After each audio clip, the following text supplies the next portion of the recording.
Most of the polling shows that the reason Labour are ahead is because they don't like the Conservatives. It's not because of anything that Starmer is actually putting down. And arguably, you know, he's talking about we'll invest in public services after we get the economy back on track. Well, you can't get the economy back on track unless you invest in public services. It's an incredible catch-22.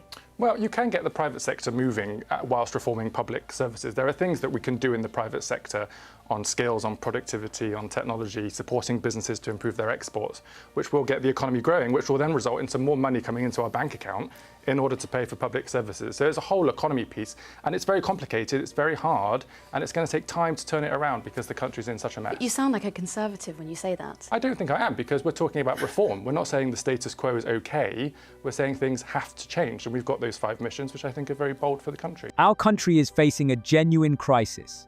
The Labour Party under Starmer is compromising our freedoms in the context of Brexit, neglecting immigration issues, and putting our special relationship with the United States at risk. Everything appears to be on the brink of collapse, but for Starmer, the situation is deteriorating even further. His own MPs are abandoning the party at an unprecedented rate, distancing themselves from him because he is betraying the very principles that the Labour Party stands for. It's time to address the complete chaos that has taken hold of the Labour Party under Keir Starmer's leadership. When I began to look into this, I thought the situation was already dire. We're very pleased with the by-election results from last night. I think it's very clear that people are crying out for change across the country. They think that the Tories have failed. They can see that most things are broken. They look at the Labour Party and see a changed party. And last night, people who hadn't voted Labour before went out and voted Labour. So I'm very pleased with both of those results. But there is more work to do. There's a long way to go. Starmer is too focused on positioning Labour as the party for the middle class in the upcoming election. He has forgotten about those whom the Labour Party is meant to represent: the working class, the marginalised, and those who desperately need a strong Labour Party. And you know what? People are noticing. They recognise that the Labour Party under Starmer's leadership is no longer the party they once knew. It has ceased to be a party for the people and is transforming into a party for the elite, centrists, and those who are doing just fine. Thank you very much. So what does this mean for the future of Labour? The outlook is incredibly bleak. If Starmer can't maintain his party, how can he expect to govern the country? Each departing member of Parliament and every leaving advisor is yet another crack in the foundation. Last night, time and time again, Rishi Sunak was clobbering you over the head with that £2,000 tax line. It took you almost half an hour to call it garbage. What on earth took you so long? What matters is the facts. None of our plans involve tax rises for working people, and I'll spell it out. No income tax rises, no national insurance, no VAT.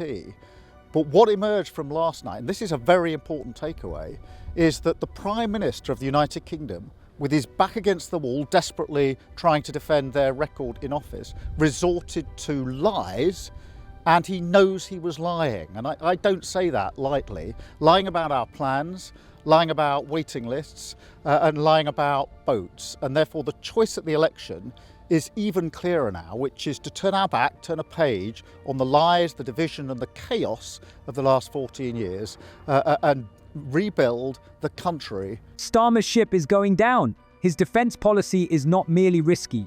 It poses a serious threat to Britain's national security and its standing on the global stage. We're talking about decades of carefully cultivated relationships and influence that could collapse in an instant. Since 2016, NATO has mandated that its members increase defence spending to 2% of GDP. This isn't just about numbers on a spreadsheet. It's about being prepared for an increasingly unstable world. While most countries struggle to meet this requirement, Starmer is taking irresponsibility to a whole new level. He is postponing the goal of reaching 2.5% of GDP in defense spending, and this hasn't gone unnoticed. Our special relationship with the United States has been a cornerstone of British foreign policy for decades. But now Starmer's penny pinching is jeopardizing all of that. Trump is not pleased. And when Trump is unhappy, things can quickly spiral out of control. He insists that NATO allies increase their defense spending and has made it clear that he expects them to step up. So what's Starmer's strategy? Is he truly willing to gamble decades of military cooperation just to save a few pounds? Trump isn't the only one expressing discontent. Members of Parliament from Starmer's own party are raising the alarm. Luke Ackerhurst, Dan Carden, Tan Desi, and Luke Pollard are not just casual supporters, they are serious voices of concern. Listen, my advice to Keir Starmer is to stop being an idiot because, listen, Keir Starmer and half of the cabinet voted against President Trump's state visit last time round. We've got so many of members, David Landry notably, having carried out vitriolic and ridiculous personal attacks on Donald Trump. They're all now desperately trying to backtrack and they're all desperately trying to suck up to President Trump. You know, at best, they're going to be irrelevant.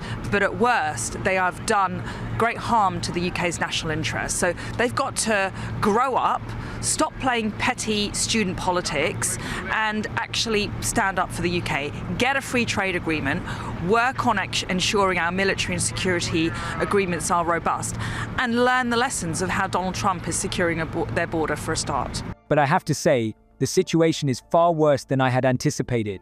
We are witnessing a mass exodus happening right before Starmer's eyes. The Labour Party is literally losing its members of parliament as if there's no tomorrow. We're talking about prominent figures, individuals who have dedicated years, even decades, to the party. These are seasoned politicians who have experienced a lot, and now they are choosing to leave. Why is this happening? This isn't just a coincidence.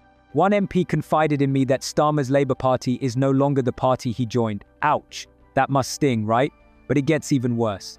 Some are claiming that Starmer has betrayed the fundamental values of the Labour Party. Remember when the Labour Party championed the working class? Those days are long gone.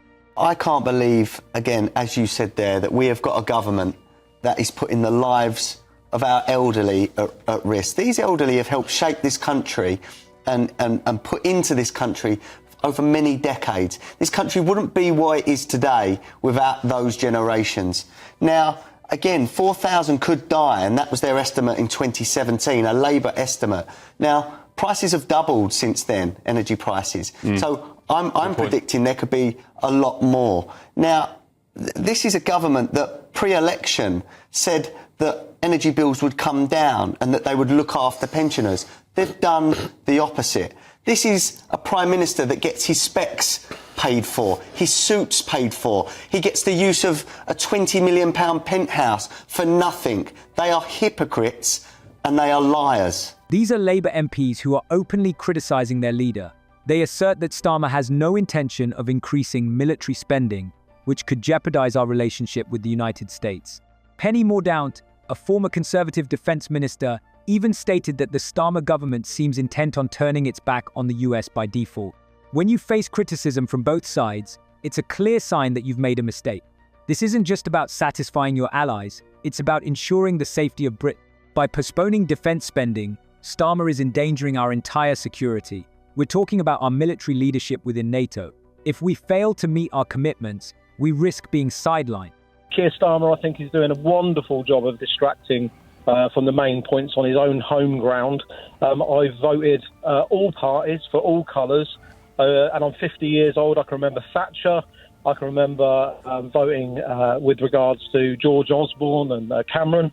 But moreover, I will say one thing and one thing only, and I'll let you ponder with this thought. I will never, ever vote Labour again, because all I can see from this party at the moment is distraction, distraction, distraction, and they will plough on and run this country into the ground. In today's world, staying on the sidelines is incredibly risky. Former defence ministers have cautioned that Starmer's approach could lead to serious marginalisation for Britain within NATO. We run the risk of losing our voice in crucial military decisions, which would significantly hinder our ability to protect our interests abroad. Even worse, this could embolden our adversaries. Starmer is playing with fire, putting our national security at risk. And for what? To create a more balanced situation. This is happening at a time when global instability is at an all-time high, with conflicts brewing around the world. Now is absolutely the wrong time to cut defense spending. If another international crisis erupts and Britain fails to act, the responsibility will fall squarely on Starmer's shoulders. People will remember that it was he who weakened our military and jeopardized our alliances just to save a few pounds. Is Starmer truly willing to sacrifice our global influence for a slightly improved budget? That's exactly what's happening. He is no longer just jeopardizing the future of the Labour Party, he is threatening the international standing of the entire nation. Once that position is lost, regaining it will be incredibly difficult. See you soon.